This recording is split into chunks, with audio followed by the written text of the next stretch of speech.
Good morning children. In this video we will be discussing variety of questions based on S block elements, that is arrange them in the increasing order of the property indicated, give reason type questions, what happens when. Okay, so please watch the video till the end. First of all, S block elements include two groups, group 1 and 2. Group 1 elements configuration is NS1 and group 2 elements NS2. Right? Now if we are asked to define S block elements, it is those elements in which last electron enters S orbital of ultimate or valence shell. Ultimate or valence means the same. In the last shell or the ultimate shell, S orbital you have to specify, in which the last electron enters into S orbital of ultimate or valence shell. And the general configuration of S block element will be NS1 to 2. In this we will combine both group 1 and group 2. So S1 to 2. Then arrange the following element, that is group 1 elements particularly, in the increasing order of. If you are asked to arrange group 1 elements in the increasing order of the radii, we know that the elements, like for the group 1 you have lithium, sodium, potassium, rubidium, cesium. This is the order in which the size increases. If you are asked to write down the reason, you know that down the group the size of the atom increases because shells are being added.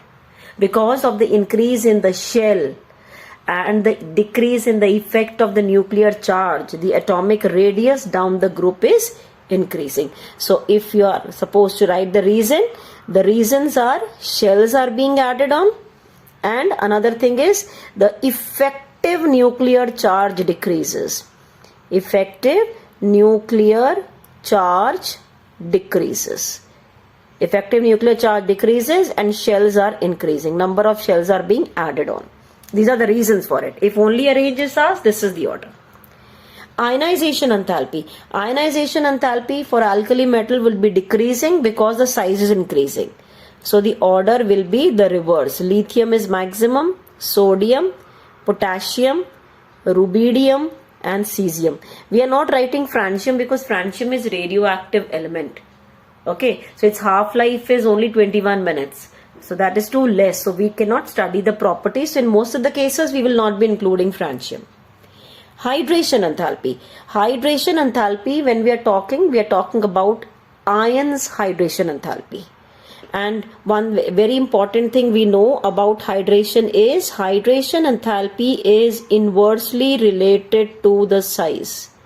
Smaller the size, more the degree of hydration. So lithium ion will be maximum hydration, then comes the sodium, you can write down in form of ion, Na plus, then you have K plus, then Rb plus, rubidium ion, and the least is cesium ion. Cesium ion has the lowest hydration enthalpy. So lithium ion is having maximum hydration enthalpy, due to which certain properties are also getting affected. So we have questions based upon that also in the later half. Density. To explain density, we should be knowing what is density represented as. We write down density as mass by volume. We know that down the group mass increases, volume increases. Both are increasing. So when both are increasing, the increase of which one is more? Mass or volume. So it is observed the increase in mass is much more than the increase in the volume. Okay, so therefore it is observed that the density increases down the group. But let us write down the order first, and along with that I will also write down the exceptional order, that is lithium is maximum, lithium is the least, then you have sodium, then this is the reverse order, you have potassium in between, and then again you have rubidium, and then the maximum will be cesium. Now this is the exceptional case over here. You find that general aspect, density increases down the group, but potassium is lesser than sodium. Okay, why it is so? We will have the reason here. We will discuss it. But otherwise, you can just see this way. We are saying that the density depends upon two factors, mass and volume. Till sodium, the mass increase was more, and even beyond that, mass increase is more. But for potassium, the increase in volume is comparatively more, because potassium lies in fourth period, and in fourth period, because of the empty 3d orbital, the size is comparatively bigger. So potassium has lesser density than sodium. So this is the exceptional case. You can mark it. Right? Fine till here. Moving on to the next property, melting point, boiling point. Now, for both it is found to be the same. Melting point, boiling point for the metals depends upon the strength of the bond. It depends upon the strength of the metallic bond. Strength of metallic bond. And it is observed that smaller the size of the atom, the strength of the metallic bond is more.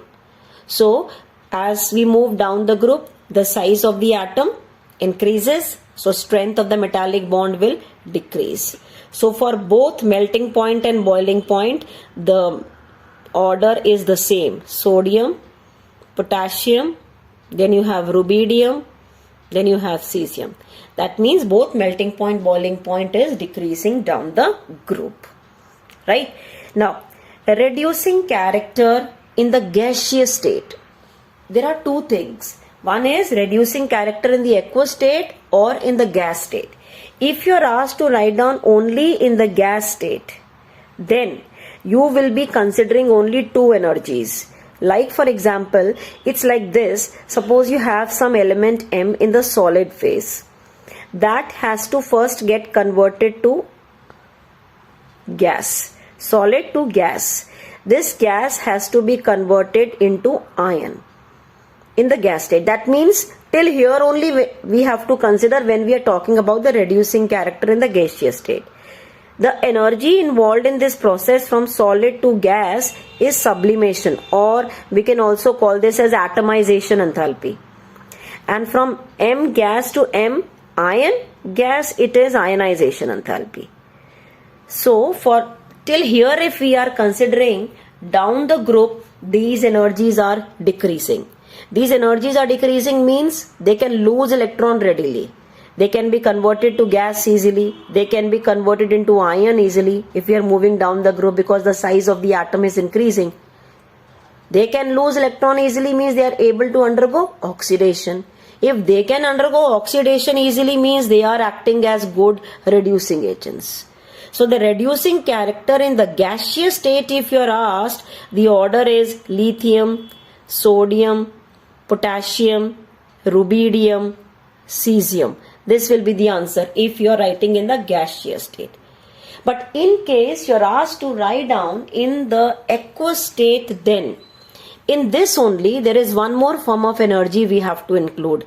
That is from M plus gas, you will have to form in that case M plus aqueous. Means in the aqueous solution you have to talk about. In this form, that is from M plus gas to M plus aqueous, the energy involved is hydration enthalpy. The energy involved is hydration enthalpy. So if hydration enthalpy is also involved, that means we will have to talk about the hydration enthalpy also. And we know hydration enthalpy is maximum for lithium. Lithium has more hydration enthalpy. So in that case the order will be now different. It is like this. You will have sodium least, potassium, rubidium, cesium and lithium. Okay, so lithium has so much high hydration enthalpy that it is even able to overcome these high values due to small size. Though not every element of group 1 is able to do so. Okay, lithium is the best reducing agent in the aqueous solution. After lithium is again this one, cesium. That means if you remember like this, from here lithium you pick up in the gas state, bring it here in front. That is maximum in aqueous. Only this lithium from here has to go here in the aqueous solution.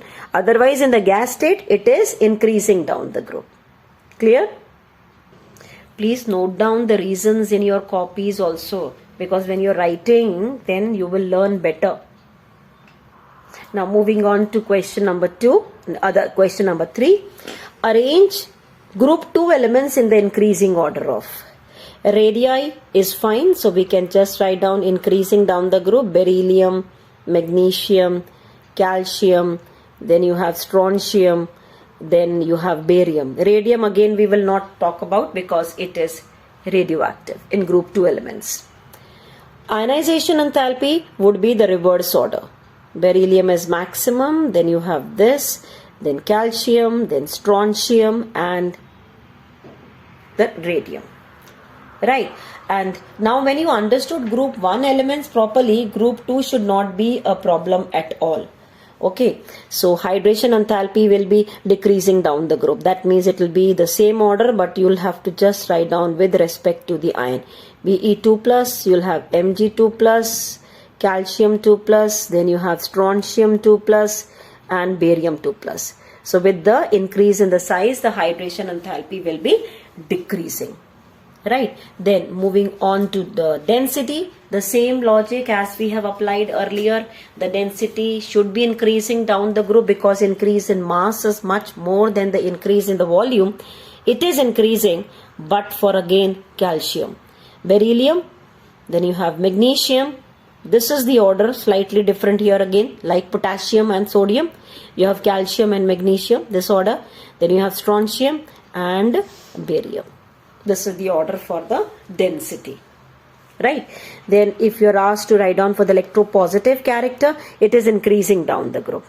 Beryllium, magnesium, you have calcium, strontium, and barium. Electropositive character increases down the group means the metallic character is increasing, because when the size of the atom increases, the ionization enthalpy will decrease. Their ability to lose electron will increase. So they will be more electropositive. Right? Give reasons for the following. This question we have already discussed. Either it can be arranged them, or it can be directly with respect to the density. Why is the density of potassium lesser than sodium? You will write down density is mass by volume. Till sodium, the mass increase was more, but for potassium, the volume increase is more due to the inclusion of 3d orbitals. There is abrupt increase in the size, that is the volume of potassium. Therefore, the density of potassium is lesser. It's an important reason question asked. Second, ionization enthalpies of alkali metals are high. So you will write down for alkali metal configuration is NS1. Of course, before that you have the noble gas configuration. You will have the configuration of noble gas and then you have NS1. That means if the first electron is to be removed, that is first ionization enthalpy. After you remove one electron, it will acquire the noble gas configuration. It will acquire nearest noble gas configuration. So now to remove electron is difficult. So ionization energy, second one will be more. For example, you can have say sodium. Sodium configuration is neon 3s1. And if you are writing configuration of Na plus, it is Ne, neon's configuration. So to remove electron from the neutral atom is first ionization, from unipositive ion is second. So from the Na plus ion, which is second ionization enthalpy, will be too high because now we will have to remove electron from neon configuration, that is the stable octet configuration. Electropositive character of alkali metals increases down the group. Related to the size, atomic size down the group increases, ionization enthalpy down the group decreases. When ionization enthalpy is decreasing down the group, their ability to lose electron increases. When the ability to lose electron increases down the group, then obviously the metallic character has to increase or electropositive character will increase. All alkali metals and their salts impart color to the flame. This is also related to ionization enthalpy. Alkali metals and their salts, they have comparatively low ionization enthalpy, and when you expose their salts to the flame, of course, how you perform it, you take watch glass. In the watch glass, what you do is you take the salt, whatever alkali metal salt you are taking. To that now you add little concentrated HCl, just 1 or 2 drops of HCl you add. Purpose of adding concentrated HCl to the salt is to convert these salts into volatile chlorides. You convert them into volatile chlorides, and then that paste is taken on the platinum wire and is exposed to the flame on the burner. So what you find is different colors are visible if you are taking alkali metal and their salts, because when you are heating them, their electrons in the valence shell will get excited. They'll take the heat and the electrons get excited. So when they get excited, they'll go to the higher energy level. They cannot remain there in higher energy level because that is unstable state for them. So they come back to the original level. While coming back to the original level, they emit radiations, and they impart color to the flame. Like lithium. Lithium would be imparting crimson red color to the flame. Sodium imparts golden yellow color to the flame. Golden yellow color to the flame. Potassium imparts violet color. Rubidium is reddish violet, red violet color. And cesium is blue. Okay, so they all impart color to the flame. Next, alkali metals except lithium exhibit photoelectric effect. Even photoelectric effect is also related to the size. Size down the group increases, ionization enthalpy decreases. So when they are exposed to, when light of certain minimum frequency falls on them, the electrons in the valence shell, they get excited. That moves out and it emits photoelectrons, and that effect is photoelectric effect. So cesium is best. Actually, 2 elements are there, potassium and cesium. These 2 are very commonly used in solar cells. These are used to exhibit photoelectric effect. Lithium cannot, because lithium has high ionization enthalpy. Lithium cannot be used to exhibit photoelectric effect because of high ionization enthalpy. So the best are cesium and potassium. Rest all can be used, but lithium cannot be used. Reducing character increases down the group. This is already discussed in that order. Arrange them in the increasing order. We have already covered this question. Either it can be in give reason form, or it could have been in arrange them in the increasing order. Superoxide formed by potassium, rubidium, cesium are only stable. Now in complete inorganic chemistry, we say that if the cation and anion, they have comparable size, then the bond formed will be stable. So since superoxide ion is O2 minus. Superoxide ion is comparatively larger in size. It is larger in size. So since it is larger in size, it will be forming stable compound with the larger cations, that is Rb plus, K plus and cesium plus. Okay, large anion will form a stable compound with a larger cation. So both should be comparable. If anion is large, cation should be large. If it is small, then cation should be small to form the stable compounds. Clear? Lithium forms covalent halides. Rest all are ionic. Lithium is the only one that is forming covalent, because lithium ion is very small size. It can polarize. The large anions.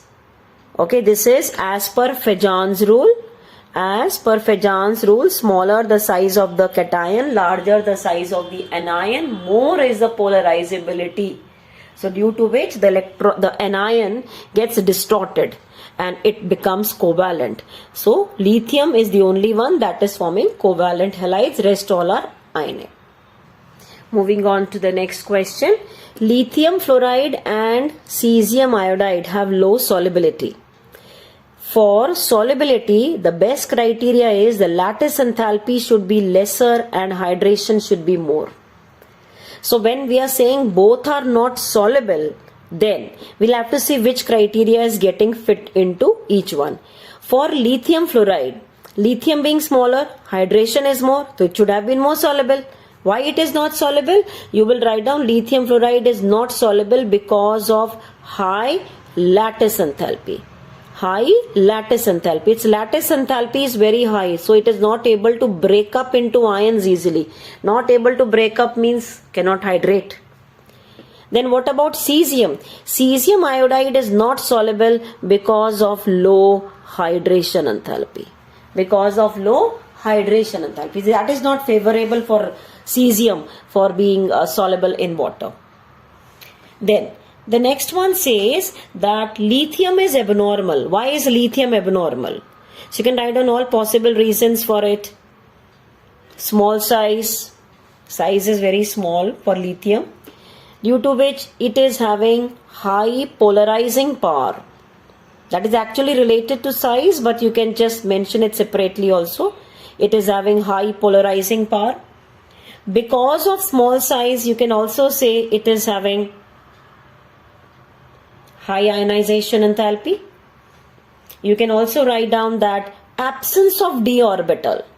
Absence of d orbital. There is no d orbital in lithium, due to which it is abnormal. Right? Lithium salts are mostly hydrated. Like for example, LiCl.2H2O. Only lithium is one in alkali metal. Lithium halides are the only one which can undergo hydration. No other alkali metal halides can undergo hydration. That is because lithium is having very high hydration enthalpy. Due to high hydration enthalpy, its salts get hydrated easily. Then the next one, the alkali metals can be cut with knife. Why they can be cut with knife? Because their atomic size is big. Their atomic size is big. They have very less number of valence electrons. Okay, and we can also say the metallic bond is weak. Metallic bond in them is weak, due to which they can be cut, because they are comparatively larger in size in the complete periodic table. So the strength of the metallic bond will be less, so they can be cut with the knife. So this question also we have already discussed. Lithium is the strongest reducing agent in the aqueous solution because lithium is having maximum hydration enthalpy. In the beginning I have discussed there are three energies: sublimation, ionization and hydration. So hydration enthalpy overcomes everything. Okay, that is due to extremely high hydration enthalpy. It is the best reducing agent. You can also explain with that whole thing which I explained in the beginning. Okay, I hope you remember that. I spoke about it here. Okay, you can also write down this part, and then hydration enthalpy of lithium is so high, so it overcomes everything, and finally the overall E0 value of lithium is maximum, due to which it is the best reducing agent. Right? Then alkali metals get tarnished in air. Alkali metals have very large size. Size is large. So ionization enthalpy is very low, due to which they are very reactive. They are so reactive that once they are exposed to air, they will react with oxygen of the air to form oxides. It will react with the moisture present in the air and it will form hydroxides. Can also react with the carbon dioxide present in the air and can form carbonates. So they get attacked by all the contents which are there in air and they can form the products. Then the next one. Next is KO2, or that is potassium superoxide, is colored and paramagnetic. Now they are colored or paramagnetic due to the presence of unpaired electron, in pi star antibonding molecular orbital. Due to the presence of the unpaired electron in the pi star antibonding molecular orbital, they will be colored and paramagnetic.